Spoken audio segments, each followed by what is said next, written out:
Hello, my name is PolishLynx and welcome to another episode of Perceptions of the Dead.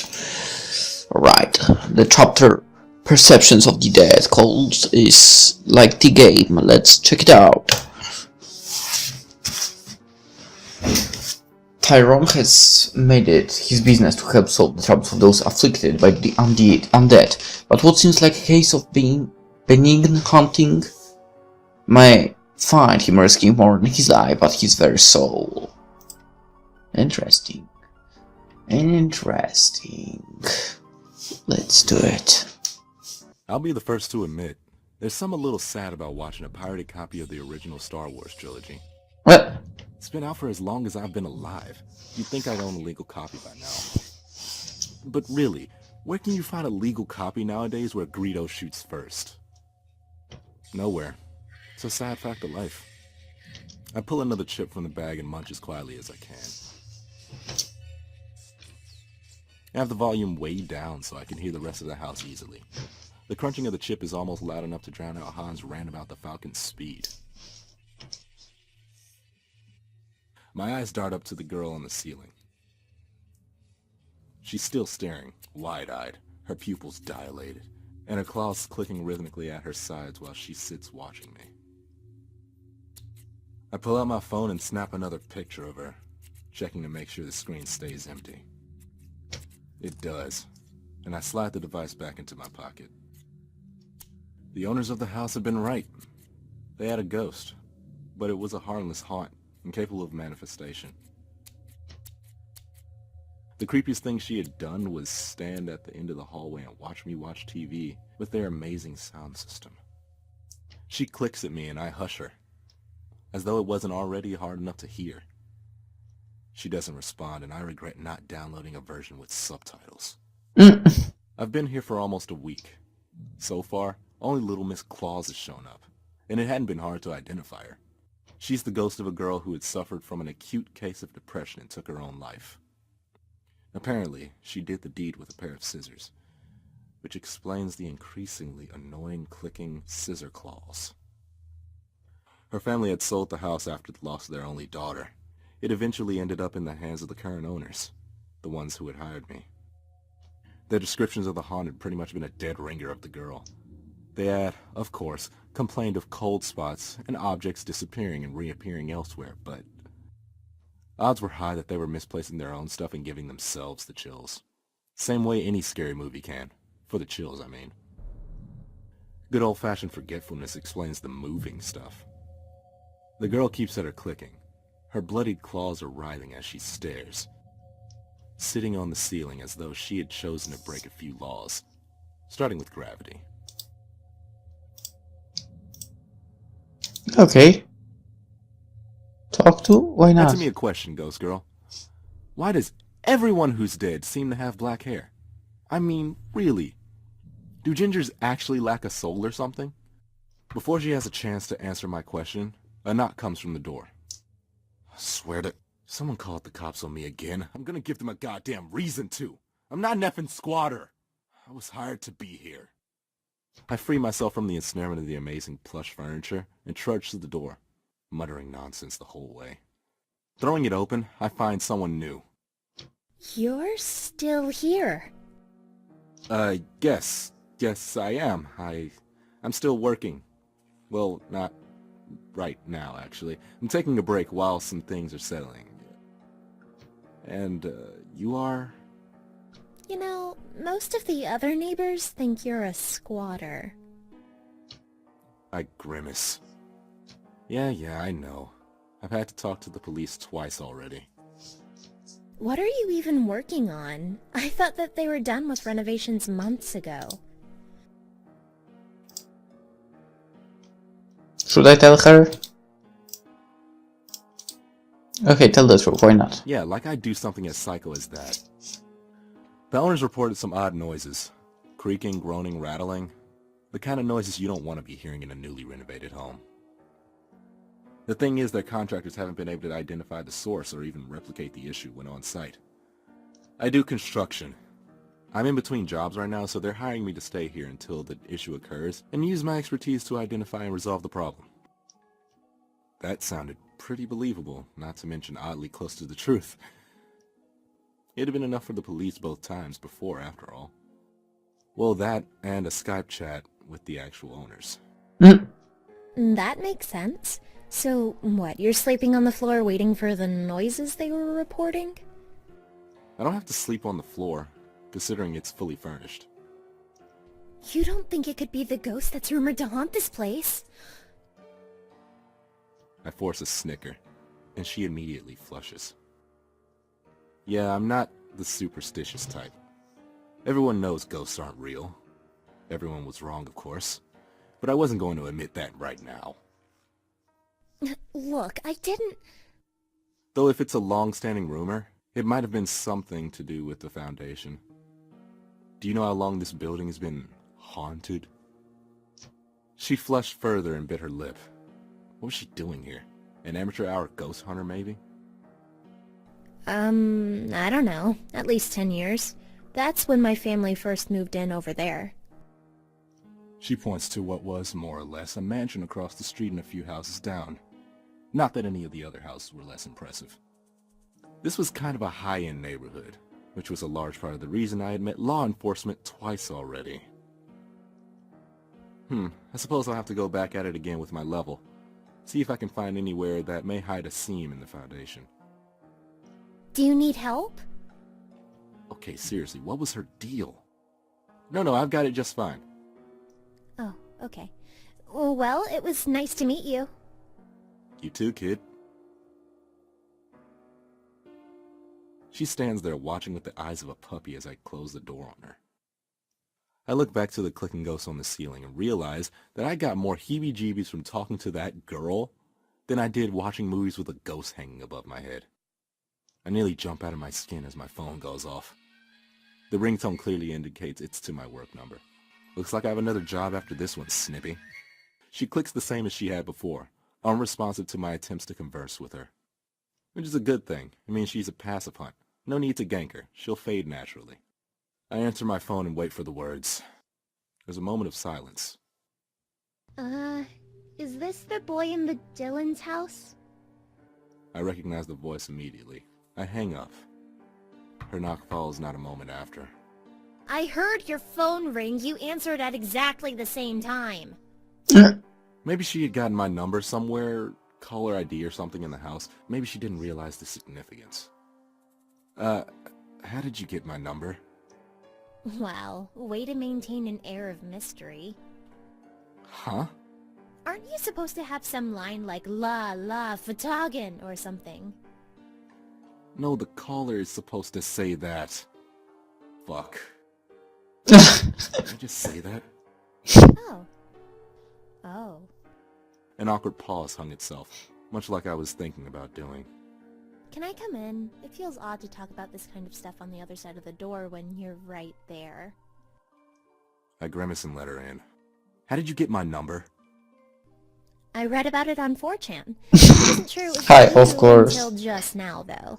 I had my suspicions from the moment you arrived. Oh, of course, it was 4chan. Someone posted my number on 4chan? You're nothing like I imagined from the urban legends, though. What, were you not expecting a black guy? Well, I was expecting someone tall and dark, so I suppose I was right in a sense. Oh, that's brave. A race joke. Why are you making it about that? Because I'm hoping it makes you feel uncomfortable and you'll leave. So, is it true? Is anything here? I almost turned to check on the girl in the ceiling, but maintained my gaze. Nothing that the tenants have to worry about, it would seem. That's an evasive answer. Will you leave if I give you some information? Yes. Well, maybe. It depends on what you tell me.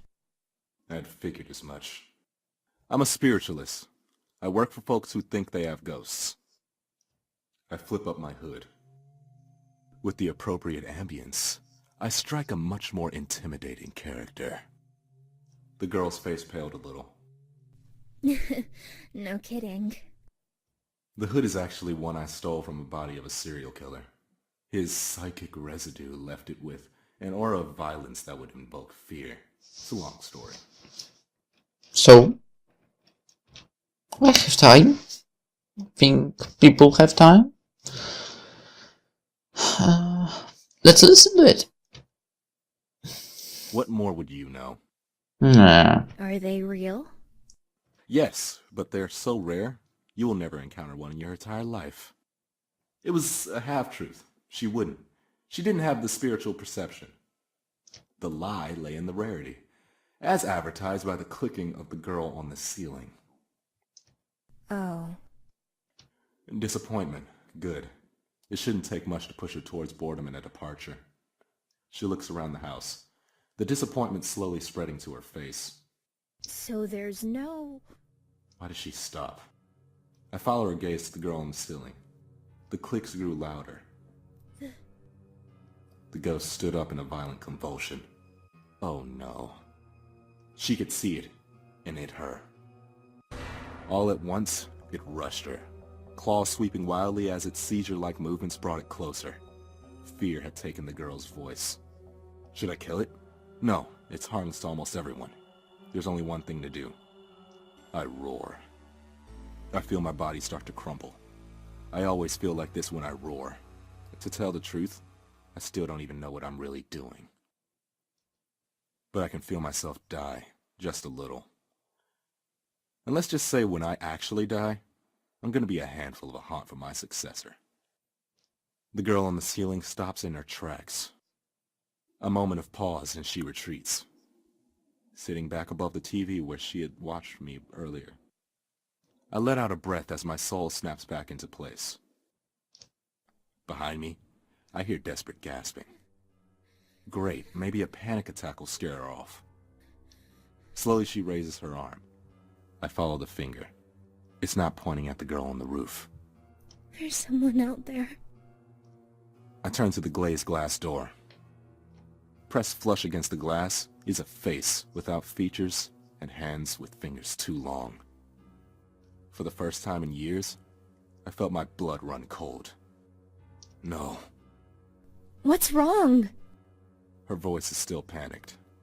Scream again! Make it go away! I try to speak, but my voice catches in my throat as its hand glides smoothly to the doorknob, and the handle begins to turn. I lunge to turn the deadbolt. What's wrong? What is it? Why can't I speak? Scream again! The handle stops rattling. The form steps away from the door, fading into obscurity of the frosted glass. No. No, what? She was in shock. It was a defense mechanism. I wish I could easily overcome my fear with it. We need to figure out a way to escape. I had grown complacent. Even the most violent specter I'd encountered as of late had never actually threatened my life. Why? Can't you deal with it? Why are you scared of it and not the woman with bladed hands?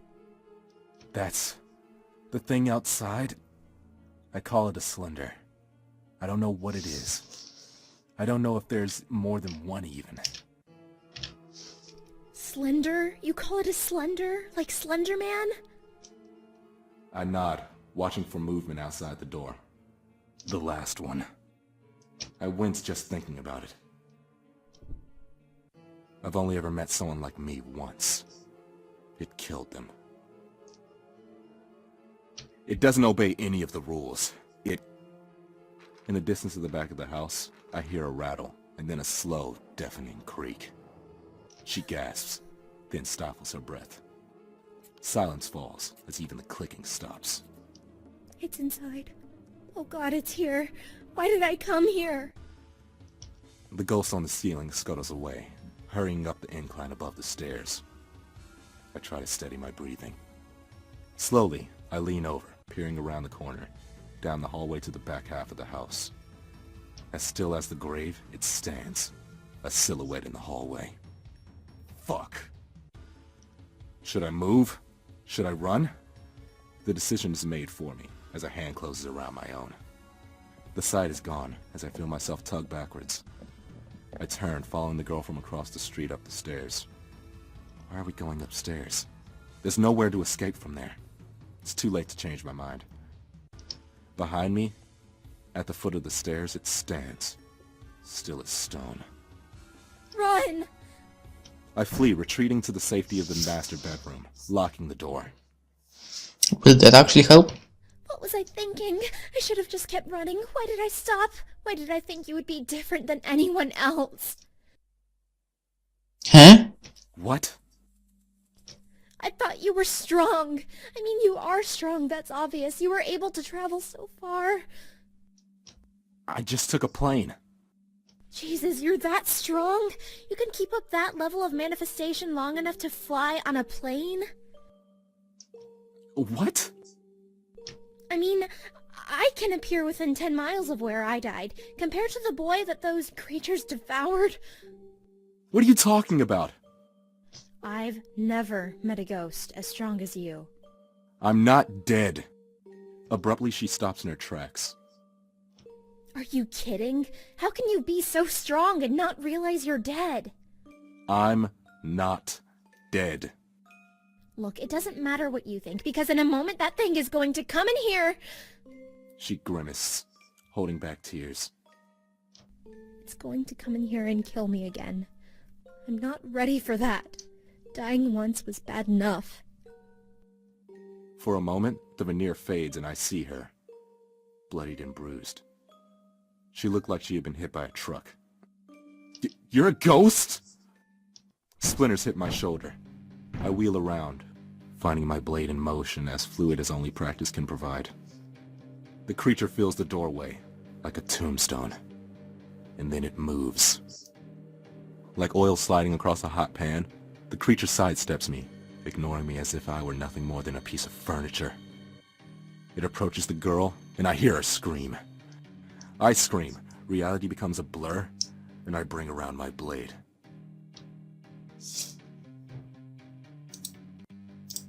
Well, I'd aim for the head. It shatters harmlessly against the white flesh, as though it were glass dashed against a rock. I watch in confusion and horror as a seam tears open across its face. Then, I watch it tear apart, unhinging its jaw. It lunges forward and in a single moment, she is gone. Her scream cut short in a violent swallow. No! No. Not again! I won't let you! The creature turns slowly, looking around as though confused. I step toward it, and each of my footsteps seems to burn the ground. The creature steps back, still silent as the grave. I'm lost in what I'm doing. I reach out and simply touch the creature. Waves of light and color wash over the creature, pulse by pulse. The creature's color slowly shifts to match the world around it.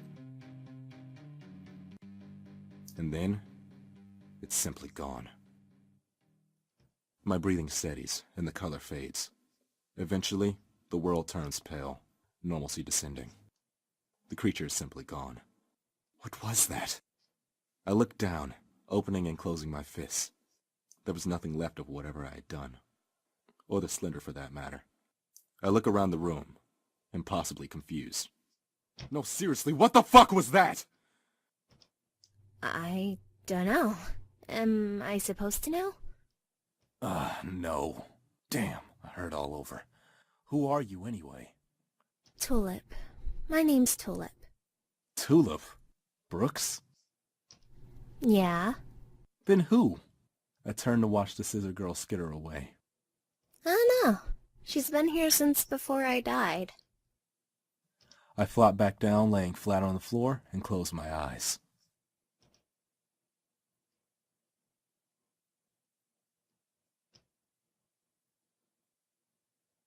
My parents' old house is just as I left it. I wonder exactly how much upkeep Marcus has actually been doing. Judging from the lawn, he's at least mowed it in the 4 years since I've seen him. Fuck, 4 years. Had it really been that long since I had returned home? Wow, you have a really nice place. Yeah. Wait, what? Your place. It's nice. How are you here? Spirits are tied to places they have strong emotional attachments to. What? That and people? Oh no, don't tell me you're haunting me now. She doesn't reply, only blushing. Great, now I've got Sabrina the teenage ghost following me around. I'm 26. You died when you were 16, so you look 16 to me. Silence falls between us. Look, just stay out here until I've had a chance to talk with Marcus. I approached the doorway with more than a fair degree of hesitation. What was I expecting? Her words echo in my head. How can you be so strong and not realize you're dead? It wouldn't be the first time I had encountered a ghost who didn't know they were dead. They would block it out. Their death, their funeral. They would then avoid anything that will remind them of their death, like their home. My eyes settle on the front door as it opens, and a larger man steps out. His shaggy, dirty blonde hair is cut the same length as when I last saw him, but his jaw is framed by a neatly trimmed beard. He's carrying a blue garbage bag. He only takes 2 steps from the door before he meets my eyes. Tyrone? Tyrone? Tyrone? Tyrone? It had been a long time since I'd heard that name. It sounded almost alien. Hey, Marcus. Holy shit, you're alive! I mean, I kind of assumed you were. I hadn't been kicked out of your place by your next of kin yet. Man, it's so good to see you. I thought you were dead. Why'd you think that? Maybe because you've been gone for 4 fucking years? What the fuck have you been doing? Work, mostly. I hope you're getting paid buku bucks if you're ignoring your friend for 4 years. My thoughts trail to my less than impressive bank account. Not really. What, did you join the military? Chicks dig boys in uniform. Is that how you picked up the chick? What chick? The chick that's been staying in your room for the last month? Showed up out of nowhere and just kind of waltzed in. She had a key or something. Not very talkative. What? I don't bother to answer the question. I step past him, his face contorting to worry and confusion. I step inside and feel it immediately, the presence of a haunt. I walk towards my room. The door is open, and she's sitting. The scissor girl? Just reading. I don't recognize her, but she's clearly dead. The hair bleeding up the walls and tangling up towards the cow skull are dead giveaways. Oh, man, I'm sorry. Is she just some homeless chick that picked a lock or something? She seemed like she owned the place, so I assume you knew her. She said she was waiting for you, too. Well, apparently, she had a normal-looking outward manifestation. I know for a fact she didn't die here.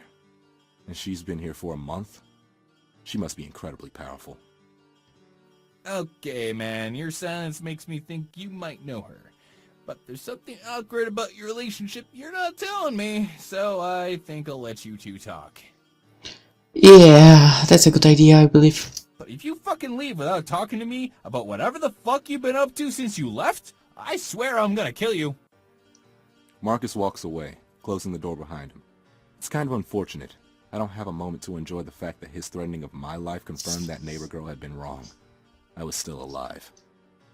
Unlike this girl. Who are you? Look, I know it's not the best question, but really, I'm a mess. I had been almost completely convinced that I was undead until a couple of seconds ago. Tyrone, I had been expecting something more noteworthy for something like you. Something? I was expecting Damien, perhaps. Yeah, I think that's not as good of a name for the profession he's in. You should really consider answering one of my questions soon. What? How can someone so powerful not know they are dead? I can feel the hairs on the back of my neck and my forearms rise. No, I was alive. The simple answer to that is that you're not dead. An anomaly, but not dead. Like, what are you? Unlike you, I am dead. I am dead, and I am happy to continue being so. I like being here. I don't want to leave. Hey, this is my house. Not your house. I mean the material world. You see, I'm too strong to so easily fade, and I've been here a long time. Then, I'm more than strong enough to attract the attention of the gnolls. Yes, like the one you killed, or whatever you managed to do to it. Do you even know, by the way? Yes, I can read thoughts. Sorry, I'll stop. I glare. My name is Ripley. I am a ghost. She grins. And I would like very much to stay that way. What? So, you're a ghost? Or is she a ghost? Are you both ghosts? Am I a ghost? Oh man, I knew that chili had gone bad. I swear I'll buy better Tupperware in the next life! What?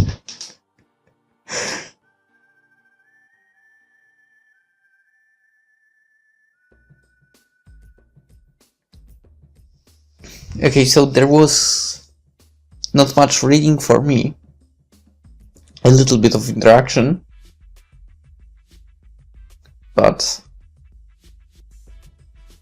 But you know what?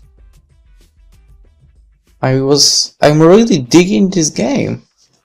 I was like literally staring at the screen with a lot of interest. Give me volume 2, please, and fast. This was good. All right, no, I'm definitely. I'm definitely looking forward to the next volume of this game.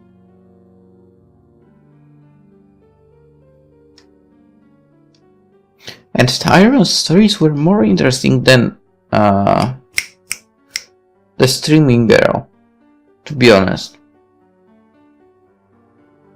The streaming girl had more of a funny appearance until the very end, right? In here, from the start, you had that darkness.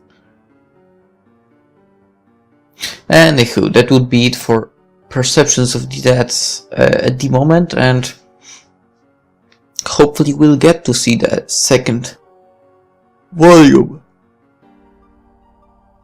which I believe is on Kickstarter now, if I remember correctly. Can't really link it to the cards because I do not have the monetization on, and that way I don't have the option. But aside from that, hope you enjoyed, and I'll see you tomorrow in some other game that I don't know yet what it will be. Yeah, bye bye.